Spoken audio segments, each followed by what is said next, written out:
സ്നേഹമുള്ളവരെ, പുറപ്പാട് 15:26. ഞാൻ നിന്നെ സുഖപ്പെടുത്തുന്ന കർത്താവാണ്. രോഗപീഠകളിൽ നിന്ന് നമ്മളെയെല്ലാം സൗഖ്യം നൽകണമെന്ന്, സുഖപ്പെടുത്തണമെന്ന് കർത്താവ് ആഗ്രഹിക്കുന്നുണ്ട്.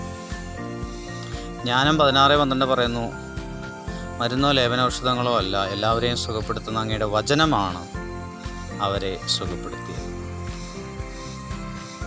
മരുന്നും മറ്റ് ലേപനൌഷധങ്ങളുമെല്ലാം കർത്താവ് ഒരുക്കിയിട്ടുള്ള സംവിധാനങ്ങൾ മാത്രമാണ്. ഡോക്ടർക്കുള്ള ജ്ഞാനവും പഠിപ്പും അറിവും കഴിവുമെല്ലാം ദൈവം ഒരുക്കിയിരിക്കുന്ന സംവിധാനത്തിൻ്റെ ഒരു ഭാഗമാണ്. എന്നാൽ എല്ലാവരെയും സുഖപ്പെടുത്തുന്നത് ദൈവത്തിൻ്റെ വചനമാണ്. അതിനാൽ രോഗാവസ്ഥയിൽ രോഗിക്ക് വേണ്ടി ദൈവത്തിൻ്റെ വചനം ഉപയോഗിക്കാൻ ആരെങ്കിലുമൊക്കെ ഉണ്ടാകുന്നത് വളരെ നല്ലതാണ്. വിശ്വാസത്തോടെയുള്ള പ്രാർത്ഥന രോഗിയെ സുഖപ്പെടുത്തും എന്ന് വചനത്തിൽ പറയുന്നുണ്ട്. വിശ്വാസത്തോടെ ദൈവവചനം ഉപയോഗിച്ച് രോഗിക്ക് വേണ്ടി പ്രാർത്ഥിക്കുമ്പോൾ അത് വലിയ ഇമ്പാക്റ്റ് ഉണ്ടാക്കും. നിങ്ങളിൽ രോഗിയായിട്ടുള്ളവൻ സഭയിലെ ശ്രേഷ്ഠന്മാരെ വിളിക്കട്ടെ, അവർ വന്ന് അവനെ തൈലം പൂശി പ്രാർത്ഥിക്കട്ടെ. രോഗികളോട് കരുണ കാണിക്കുന്ന കർത്താവ് തൻ്റെ സഭയിലെ ശ്രേഷ്ഠന്മാർക്ക് ഈ രോഗികളെ സുഖപ്പെടുത്താനുള്ള കഴിവ് നൽകുന്നുണ്ട്. വിശ്വസിക്കുന്നവരോടുകൂടി ഈ അടയാളങ്ങൾ ഉണ്ടായിരിക്കും. അവർ എൻ്റെ നാമത്തിൽ രോഗികളുടെ മേൽ കൈകൾ വയ്ക്കും, അവർ സുഖം പ്രാപിക്കുകയും ചെയ്യും. പലപ്പോഴും നമ്മൾ ഈ ഒരു മേഖല അധികം ഉപയോഗപ്പെടുത്തുന്നില്ല. പലർക്കും ഒന്നാമത് വിശ്വാസമില്ല. വിശ്വാസത്തോടെയുള്ള പ്രാർത്ഥന രോഗിയെ സുഖപ്പെടുത്തുമെന്നാണ് പറയുന്നത്. പിന്നെ രോഗാവസ്ഥയിൽ ഒരു രോഗിക്ക് കാര്യമായിട്ട് പ്രാർത്ഥിക്കാനായിട്ട് സാധിക്കുകയില്ല.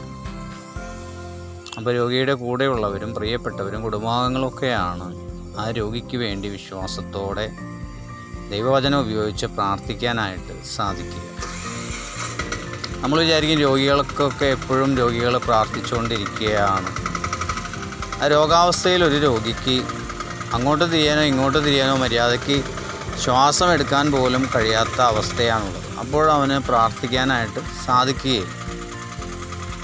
ഇത് മനസ്സിലാക്കി രോഗിയുടെ പ്രിയപ്പെട്ടവർ, കൂടെയുള്ളവർ ഈ ഒരു ചലഞ്ച് ഏറ്റെടുക്കണം. രോഗിക്ക് വേണ്ടി ദൈവവചനം ഉപയോഗിച്ച് ആത്മാർത്ഥമായിട്ട് പ്രാർത്ഥിക്കണം. സുഖം പ്രാപിക്കാൻ നിനക്ക് ആഗ്രഹമുണ്ടോ എന്ന് കർത്താവ് ചോദിക്കുന്നുണ്ട്. അങ്ങനെ ഒരു ചോദ്യം ഉണ്ട്. പലപ്പോഴും രോഗാവസ്ഥയിൽ ഇത് എന്നെയും കൊണ്ടേ പോവൂ എന്നുള്ള മട്ടിലൊക്കെ രോഗികളായിത്തീരുന്ന നിരാശയുടെ അവസ്ഥയുണ്ട്. എന്നാൽ കർത്താവ് തൊട്ടാൽ എത്ര വർഷം പഴക്കമുള്ളതായാലും, നമുക്ക് രക്തസ്രാവക്കാരിയുടെ രോഗാവസ്ഥ അറിയാം, എത്ര വർഷം പഴക്കമുള്ളതാണെങ്കിലും മെഡിക്കൽ സയൻസ് ഉപേക്ഷിച്ചതാണെങ്കിലും